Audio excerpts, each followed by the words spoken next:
Hanya hai lam sobat di prasa TV channel lo. Kapang tang hore buhuk song nok sawai de man TTA edisi no bot long nai tong mani.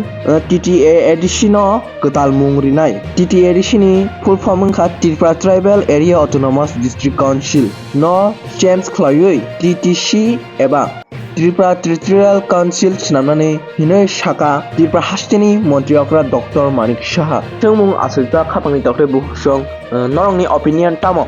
Norok TTA eba Tripura Tribal Autonomous District Council tongmani dasajak na TTC eba Tripura Territorial Council sinamada sajak comment kai shadi haji kisa sa khnai nalanai Tripura hasteni Montri Okra Dr. Manik Saha tamani shaka chini mangkhliyo একটা সময় ছিল যে ওনারা যা করে গেছেন এই Manikya dynasty ত্রিপুরার জন্য তাদেরকে নিয়ে সামনে লুক্কায়িত রাখা হয়েছে, কিন্তু আমাদের সরকার আসার পর আমরা ওনাদের যে প্রাপ্য যে সম্মান সেটা আমরা কিন্তু দিয়েছি। আপনারা জানেন যে ওনার যে জন্মদিন 19শে আগস্ট, সেটাকে আমরা আগে ছুটি দেওয়া হতো না, সেই 19শে আগস্টকে আমরা ছুটি দেওয়ার ঘোষণা করেছি ত্রিপুরা সরকারের থেকে।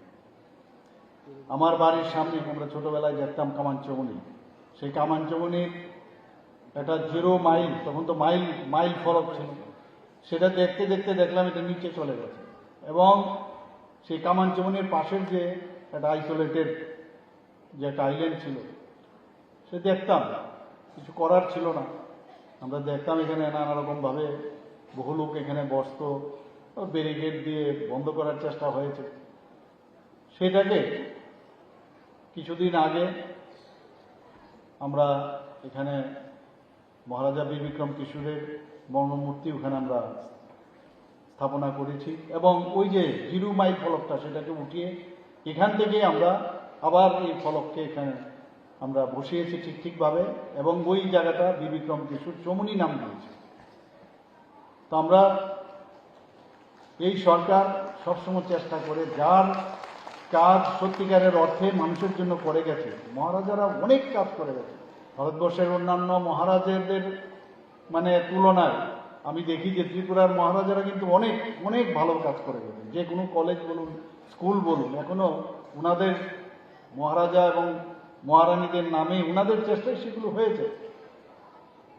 আমরা TTA-DCর এখানে সিও সাহেব আছেন এখানে, জানেন যে আমরা যখন ক্যাবিনেট মিটিংয়ে আমরা ডিসিশন নিয়েছি এটাকে ত্রিপুরা টেরিটোরিয়াল কাউন্সিল করব, এবং তার জন্য আমরা দিল্লিতে পাঠিয়েছি সেটা, এবং কেন্দ্রীয় সরকারের এখন চিন্তাধারায় আছে এবং সেটাও হবে। আপনারা জানেন যে TTA-DCর আপনারা দেখেছেন মাত্র 28টা সিট আছে, আসন সংখ্যা, কিন্তু আমাদের অনেক জনজাতিদের মধ্যে অনেক সাবট্রাইবস আছে এবং তাদের কিন্তু রিপ্রেজেন্টেশন নেই। এর জন্য আমরা ঠিক করেছি যে 28টা থেকে আমরা 50টা আসন যাতে হয়, সব যারা কেউ যেন বাদ না যায়, তাদের রিপ্রেজেন্টেশন যাতে থাকে, তার জন্য আমরা কেন্দ্রীয় সরকারের কাছে প্রস্তাব পাঠিয়েছি।